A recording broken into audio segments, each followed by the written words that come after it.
Quelques heures après l'arrestation arbitraire de Paul Ismaël Boro, le directeur de campagne de Soumaïla Cissé a fait une déclaration pour condamner et exiger sa libération sans délai. Et selon Tchébile Dramé, les accusations contre Paul sont ridicules. Il n'a pas de comportement illicite et Paul est en train de payer le prix de son engagement politique, indique Tchébile Dramé. Pour plus de précision, il est au micro de Brahima Sogoba depuis Bamako.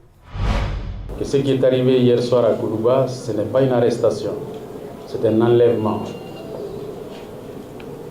par des hommes au visage masqué qui, après avoir saccagé les chambres de la maison de Paul Ismaël Boro, l'ont amené vers une destination inconnue, dans une prison secrète, quelque part dans les environs de Bamako, en dehors de tout contrôle judiciaire, sans mandat et rien. Ça veut dire que l'institution judiciaire ne sait pas ce qu'est devenu un citoyen malien privé de ses libertés, ne sait pas ce qu'est devenu un homme politique malien qui s'est opposé au président sortant. Donc ce pays est devenu un pays sans foi ni loi. Les règles de l'état de droit sont bafouées, piétinées. Ce sont des escadrons qui font la loi à Bamako.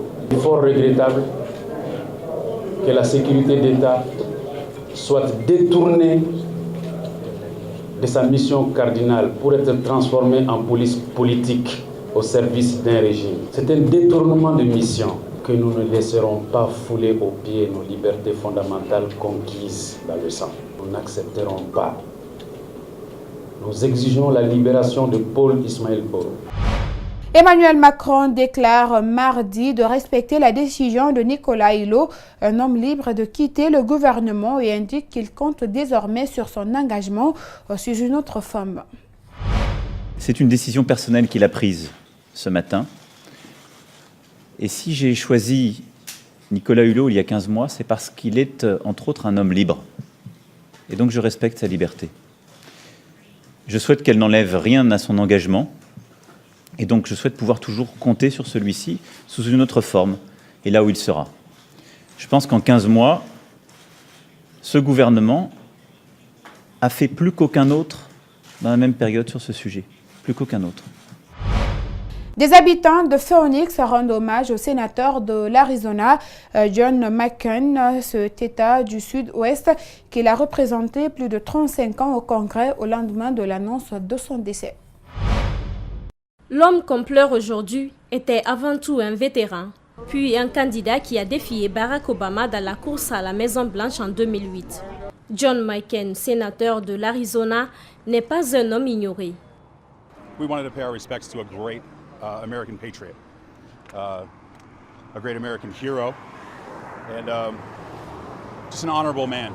As a Vietnam veteran and also as the commander of the Honor Guard, it was my duty and our responsibility to be here to honor his memory and let everybody know exactly what kind of man he was.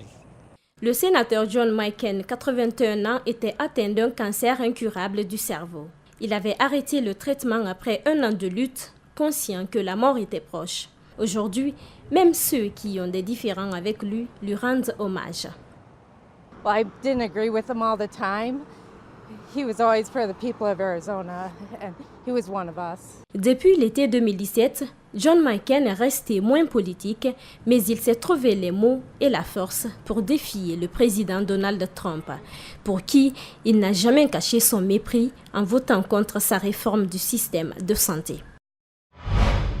Et voilà, c'est cet élément qui met fin à cette édition d'information. Merci à tous de l'avoir suivi et bon après-midi à tous.